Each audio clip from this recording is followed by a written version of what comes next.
Graça e paz, povo de Deus, programa Semeando Vida da Igreja Semeando Família. Eu já quero convidar você a estar participando das nossas redes sociais, lá no nosso canal no YouTube, dá o seu joinha. Se você gostar, se não gostar, dá o joinha ao contrário, mas se inscreva lá no nosso Facebook, Instagram, que o Papai do Céu possa abençoar para você também ser um missionário na divulgação do Evangelho. Ao meu lado, dizem que ele se parece comigo, né? Pastor Miguel, graça e paz, pastor. Graça e paz, meu apóstolo. Bom dia você que está em casa, que nos ouve, que nos assiste. Muito bom estar com você nessa manhã.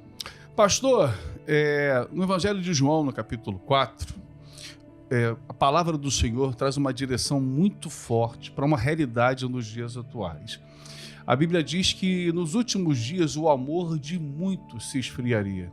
E o amor se esfria de diversas formas. A gente deixa de fazer aquilo que são as nossas atividades sociais, a gente não se comove mais com uma criança no sinal, a gente pensa que tem um adulto explorando aquela pessoa, que a responsabilidade de algumas realidades de vida, de rua, de situações, tem a ver com nossos governantes. Ainda mais esse tempo agora de política, né, de eleição, a gente vai atribuindo, até mesmo algumas igrejas, né, atribuem isso àquilo que é a responsabilidade do governo. Mas existe uma situação que é uma verdade da igreja, e isso tem ficado também de lado. Jesus, falando de oração, falando de oferta, falando de cuidado, ele diz assim: olha, não tem nada de errado orar, mas quando você for orar, não faça como os fariseus. Não seja hipócrita, né? De fazer as suas orações eloquentes para que todo mundo veja. Entra no quarto, fecha a porta, e ali você faz oração. Acerca do jejum, quando você for jejuar, ninguém precisa saber que você está jejuando. Não faz cara de sofrimento, não fala, oh meu Deus, estou aqui, estou com fome, jejuando. Não, lava o rosto, segura a tua onda. Assim também naquilo que é auxílio. Quando você for ajudar alguém, que a sua mão direita não sabe o que a esquerda está fazendo. Não adianta você fazer o sininho, din, aqui, ó, tô dando. Hoje a gente vê um bocado de selfie sobre isso, divulgações nesse sentido, pessoas que fazem usando, e isso é algo que já há muito tempo, usando a Cristo para que possa haver uma promoção pessoal, denominacional, e o Senhor traz algo para nós que é muito interessante, né? Acerca do amor. Versículo 21 de João 4 diz assim: o mandamento que Cristo nos deu é esse: quem ama a Deus, que ame também o seu irmão. Isso aqui é um mandamento, não é uma opção. Você tem que amar. Mas o amor é um verbo, o amor são atitudes, são ações.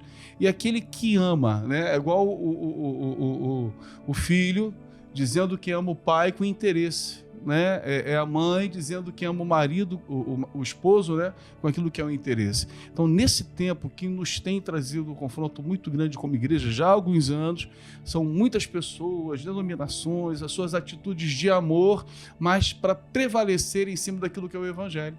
Isso é um confronto muito grande, porque Satanás se faz presente nessas situações, meu pastor. Então, quando a gente fala que o amor se esfriaria, lembrar que Jesus era o amor, né?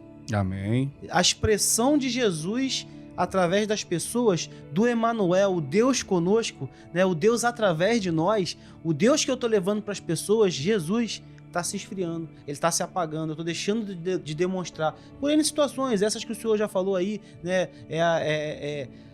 A nossa vontade, a nossa fome com a vontade de comer sendo aliada, né? A criança que tá no sinal, que eu falo assim, tem um adulto por trás, eu já não quero ajudar mesmo, então tem um adulto por trás, então aí mesmo que eu não vou ajudar, sem saber, e ainda que tenha, cara, a criança tá ali, que culpa que ela tem? Ainda que tenha um adulto, ele que vai se entender depois no dia do julgamento dele. Mas também a gente não tem esse termômetro, né, não, cara? Não cadê esse raio-x para isso? E aí? A gente usa a expressão para se abster daquilo que é a nossa responsabilidade. Eu já não quero fazer. Isso aí, você colocou primeiro. Eu não quero fazer, então, ó, tem um adulto ali, então deixa isso quieto.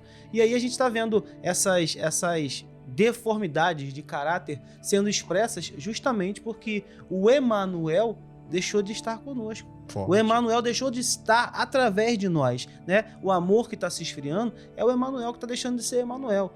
Ele é um Deus para mim agora. Ele é um Deus que eu me satisfaço com ele, que me relaciono talvez, mas que me dá uma esperança, que me dá um acalento nos dias difíceis, mas eu não preciso levar ele adiante. Eu não preciso que ele vá através de mim, porque ele está se esfriando.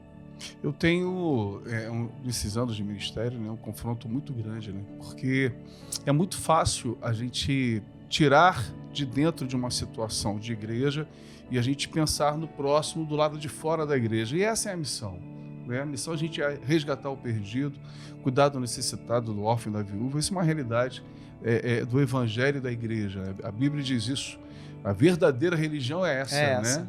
Então, quando a gente constrói a ideia que amar quem está do lado de fora, dependendo, né, da situação, eu consigo fazê-lo, aí às vezes a gente se esquece daqueles que estão dentro também. Né? Tem muita gente dentro da igreja passando por suas dificuldades, suas necessidades. E como é difícil fazer com que o povo de Deus... Porque quando a palavra vem dizendo que o amor de muitos se esfriaria, não está falando para o perdido, para quem está do lado de fora, está falando para quem está do lado de dentro. As expressões da Bíblia Sagrada, poucas são com os gentios, né? Sim. Com os não-judeus. Não, e as dificuldades de Jesus nunca foram com os ímpios, sempre foram com os religiosos. Os grandes atritos, os grandes embates de Jesus sempre foram com os religiosos. Nunca foi com aquele cara que não conhecia nada da religião ou que estava marginalizado por conta da religião. Interessante, AP, que Deus se revela para Moisés trazendo aquilo que seriam as leis e fala para ele, um dos mandamentos é esse: amarás o Senhor teu Deus, né, acima de todas as coisas, e ao próximo como a si mesmo. Depois que Jesus se manifesta, ele dá uma incrementada. Como se já não bastasse amar o próximo como a si mesmo, agora você ama o próximo como Cristo amou a igreja. Toma. Porque essa é a expressão Aleluia. de amor que eu tenho que deixar de exemplo para vocês. Cara, se amar o próximo como a gente ama a gente, porque a gente já, às vezes, nem se ama tanto, né? A gente nem se cuida tanto. Já era difícil? Imagina amar o próximo como Cristo amou a igreja e se entregou por ela. As pessoas dizem, né, que é difícil amar assim, né? 1 João 5, versículo 3 vai dizer assim, pois amar a Deus é obedecer seus mandamentos, e seus mandamentos não são difíceis de obedecer. Quer dizer, a gente constrói algumas questões como se fosse muito difícil amar a pessoa, e de boa, tem gente que é difícil de amar, né? Tem gente que é difícil de amar, mas é o Espírito Santo que, derramado sobre nós, nos faz conseguir amar aquela pessoa que é difícil. Eu tenho alguns desafios no meu coração, né? Como pastor de uma igreja, o senhor também, naquilo que é auxílio, né, em todas as questões de construção de ministérios e tudo, é fazer com que os outros entendam isso. O Senhor nos amou primeiro, e é por isso que nós o amamos. E se a gente não consegue amar o nosso irmão a quem a gente vê, como vamos amar ao Senhor a quem a gente não vê? Amar é diferente de gostar, Pedro. Forte. Amar, a gente decide amar e pronto. O cara pode fazer o que for, a pessoa pode... Mas por algo maior, porque eu decidi, porque eu fui convicto. Porque com Jesus foi assim, AP. Ele decidiu nos amar, sabendo que a gente ia ser ruim, sabendo que a gente ia trair, sabendo que a gente ia errar, pecar, abandonar, negar a fé. A gente ia fazer tudo isso. E ele lá na eternidade olhou e decidiu amar. Então amar é diferente de gostar. O gostar, a gente tende a querer se relacionar com aquelas pessoas que a gente gosta. Mas amar está em outra caixa. Amar... É por isso que a Bíblia diz, quem não ama não conhece a Deus. Forte. Quem não conhece a Deus pode gostar, mas só quem conhece a Deus consegue amar. Em contrapartida, se a gente não está conseguindo amar, está faltando Deus na gente, né? A Bíblia diz, né, em 1 João 4, nisto é em nós aperfeiçoado o amor. As pessoas perguntam, como é que você consegue? Depois dos 50, ainda está treinando e tal. Eu falei, gente... Eu não comecei a treinar depois dos 50, né? Porque se eu começar depois dos 50, já é difícil agora. Já é difícil agora manter a atividade. Mas algo que eu venho sendo aperfeiçoado. Sabendo que quando chegar nos 60, 70, vai ser pior ainda. Então, se você não se conscientiza de que a palavra do Senhor vai se cumprir e eu posso também viver um esfriamento desse amor, eu tenho que vir praticando e mantendo ele aquecido. Se não exercer, vai atrofiar. Por aí, desse jeito. Queridos, muito obrigado pela sua audiência, que essa palavra encontre morada, né, no teu coração, nós possamos praticar isso. Agora, no dia 7 de setembro, feriado do sábado, Festa das Nações da Semeando Família, no terreno do lado, né, na rua da nossa igreja, venha fazer parte, amém? Festa típica das regiões, daquilo que são os seus países, comidas, atividades de teatro, vai ser algo interessante, esse é o nosso convidado especial. Fique em paz, Deus te abençoe.